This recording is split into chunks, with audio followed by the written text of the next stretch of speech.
जलले यसो घुमाइदिनुहोस् यानी पानी यानी काले त पानी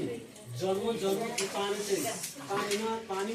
दक्षिण पदे पदे नमस्कार गर्नुहोस् अनि श्री सूर्य नारायणलाई सिकाइदिनुहोस् सत्यनारायणलाई सिकाउनुहोस् गणेशजीलाई सिकाउनुहोस् आँखा सिकाउनुहोस् अनि यसलाई बाहिर हटाइदिइहाल्नुहोस् धुवा खाँदै भरिदिनुहोस् नारायण होइन बाहिर पनि सिकाउनुहोस्